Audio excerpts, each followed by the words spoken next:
যেখানে অভিজ্ঞদের ছবি দেখা গেল, অর্থাৎ লাল জামা পরা অবস্থাকে দেখা গেল, সেই অভিজ্ঞদের ঠিক থেকে ভিড়ের মধ্যে তাকে একেবারে লক্ষ্য করা যাচ্ছে। ঠিক সেখানে কিন্তু শুধুমাত্র সেখানে নয়, এর আগে বহুবার শাসক দলের একাধিক নেতৃত্বের সঙ্গে তাকে দেখা গিয়েছে।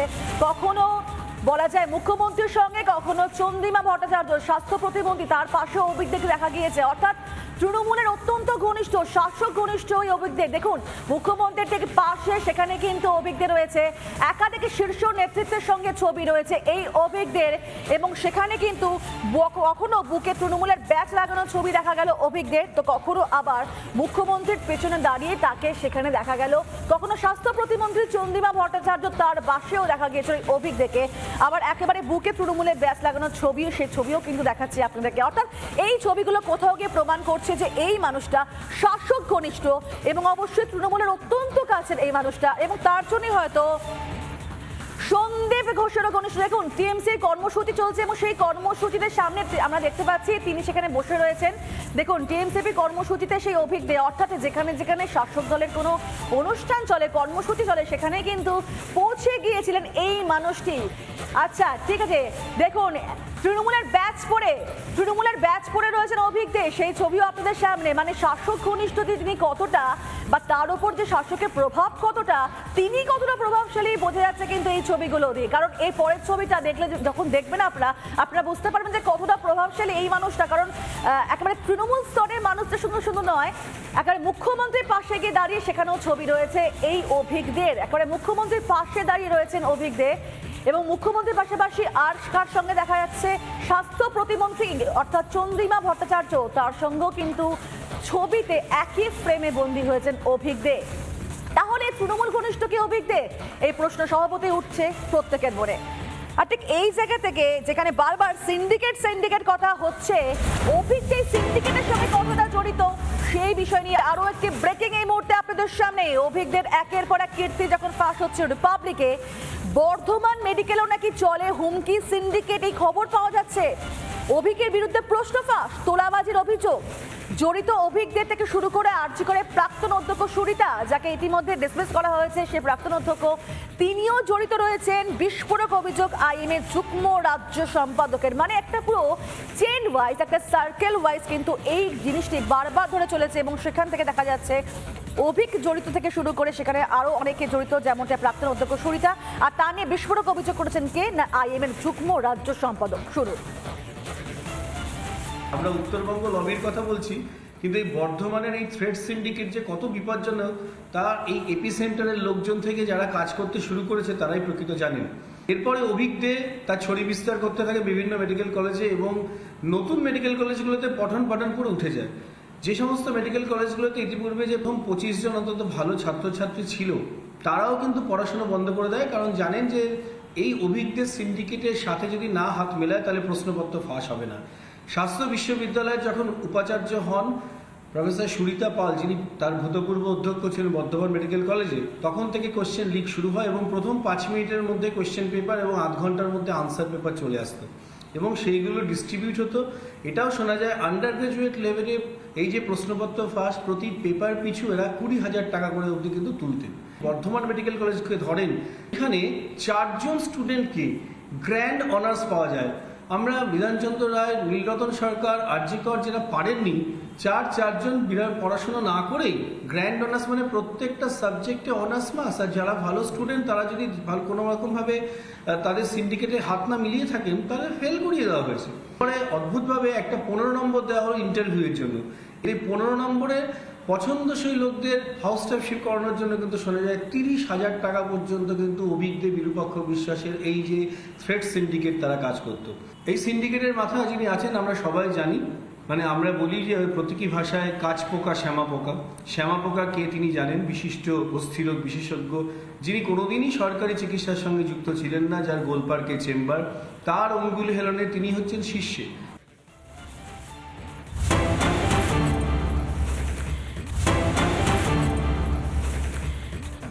আরজি করে সেমিনার হলে ঠিক থেকে ভিড়, আর ভিড়ের মধ্যে চিকিৎসক অভিজ্ঞদের। কিন্তু কে এই অভিজ্ঞদের, সেটাও নিশ্চয়ই জানতে ইচ্ছা করছে আপনাদেরকে। অভিজ্ঞদের কে? আরজি করের সাথে কোনো যোগসূত্র নেই অভিজ্ঞের, অথচ সেদিন তিনি সেখানে পৌঁছে গেলেন। সেদিন তাহলে কার ডাকে আরজি করে পৌঁছলেন অভিক দে? একাধিক প্রশ্ন যখন উঠছে ঠিক সেই জায়গা থেকে অভিক দে কে সেটা একবার জানাই আপনাদেরকে। দেখুন, নারায়ণদিঘি বর্ধমানের বাসিন্দা হচ্ছেন এই অভিক দে, যার বাসস্থান জানালাম আপনাদেরকে। এর পাশাপাশি আরো তথ্য তুলে ধরবো আপনাদের সামনে। এসএসকেএম এর জুনিয়র চিকিৎসক হচ্ছেন এই অভিক দে। তার পাশাপাশি আর কি তথ্য পাওয়া যাচ্ছে?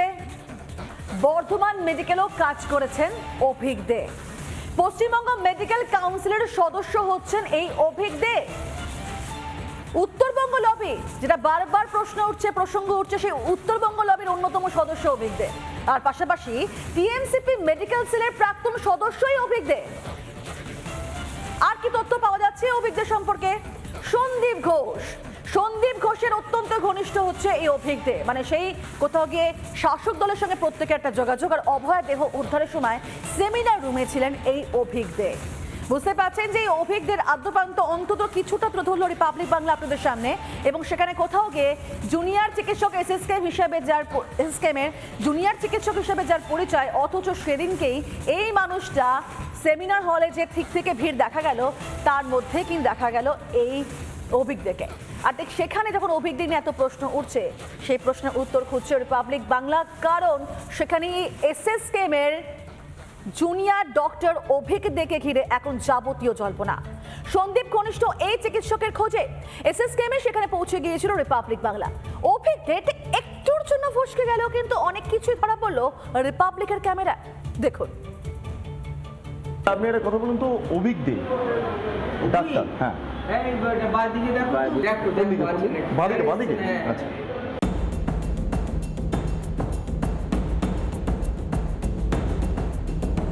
কে এই অভিক দে? কেন স্বাস্থ্য মহলে তার এত প্রভাব? রহস্যের মাঝে চিকিৎসক অভিক দের খোঁজে এসএসকেএম এর রেডিওলজি বিভাগে পৌঁছে গেল রিপাবলিক বাংলা। প্রথমে অভিক দের সঙ্গে ফোনে যোগাযোগের চেষ্টা করেন রিপাবলিক বাংলার প্রতিনিধি।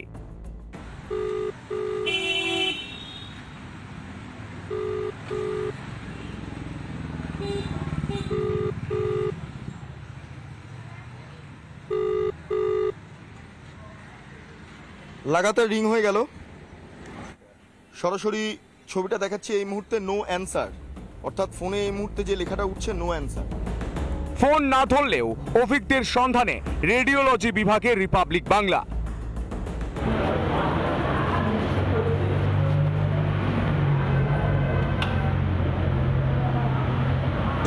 ডক্টর অভিক দে কোথায় পাবে?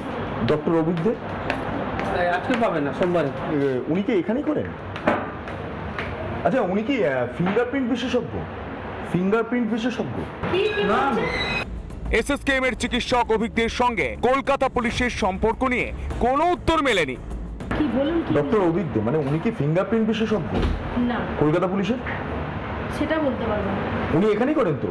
হ্যাঁ, ওর নামটা আপনি ঠিক করে বলুন। দে নাম অভিক, অভিক সরকার নয়, অভিক হচ্ছে সরকার। অভিক সরকার হ্যাঁ। ওনার নাম পুরো?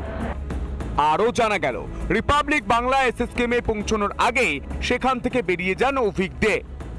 আচ্ছা, ইনি কি?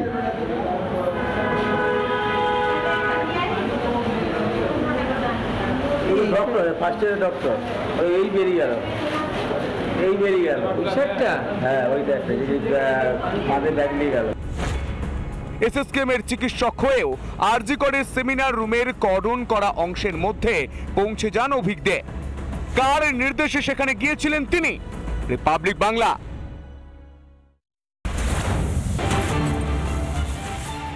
ডক্টর রঞ্জন ভট্টাচার্য, যিনি ইন্ডিয়ান মেডিকেল অ্যাসোসিয়েশন বেঙ্গলের জয়েন্ট সেক্রেটারি, তার বিস্ফোরক অভিযোগ একেবারে পরপর জবাব চায় বাংলা অনুষ্ঠানে গুরুতর অভিযোগ করলেন তিনি।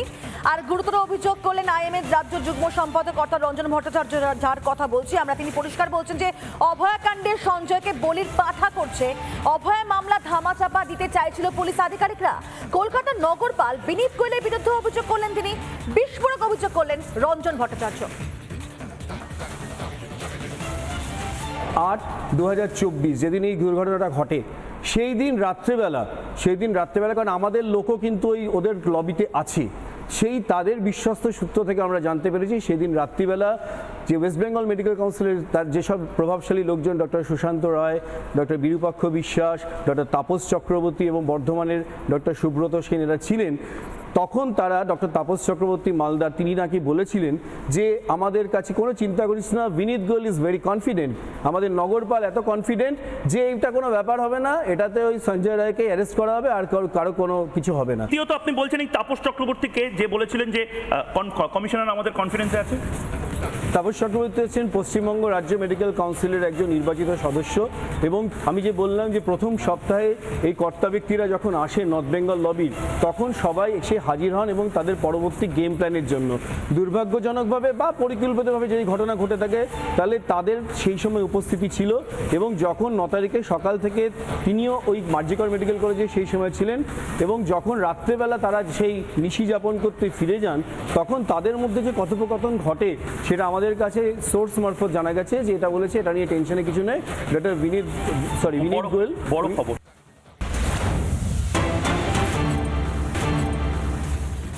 আর এই মুহূর্তে আরেকটি ব্রেকিং নিউজ আপনাদের সামনে। আরজি করে প্রাক্তনী সংসদ থেকে বহিষ্কার সন্দীপ এবং তার সিন্ডিকেটকে বহিষ্কার করলো প্রাক্তনী সংসদ।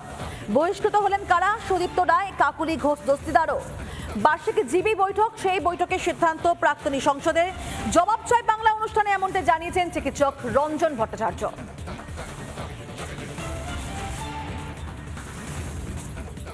আজকে আরজিকর মেডিকেল কলেজের প্রাক্তন সংসদীয়দের এক্সটুডেন্ট অ্যাসোসিয়েশনে একটা মিটিং হয়েছে। দুর্ভাগ্যজনকভাবে তারা আরজিকর মেডিকেল কলেজে সেটা করতে পারেনি, এনআরএস মেডিকেল কলেজে করেছেন। সেখানে 400 জনেরও বেশি আরজিকর মেডিকেল কলেজের প্রাক্তনীরা ছিল। তারা কিন্তু সর্বসম্মতিক্রমে ডক্টর সুদীপ্ত রায়, পশ্চিমবঙ্গ রাজ্য মেডিকেল কাউন্সিলের সভাপতি, তাকে বলেছে এক্সটুডেন্ট অ্যাসোসিয়েশন থেকে এক্সপেল করা হোক, বহিষ্কার করা হোক। আপনি বলছেন সুদীপ্ত রায়কে এক্সপেলের জন্য সর্বসম্মতিক্রমে সিদ্ধান্ত নেওয়া হয়েছে, কোথা থেকে? এক্সটুডেন্ট association RG Kar medical college, doctor Tapas প্রাক্তনীদের যে সমিতি সেখান থেকে সুদীপ্ত রায়কে এক্সপেল করার জন্য।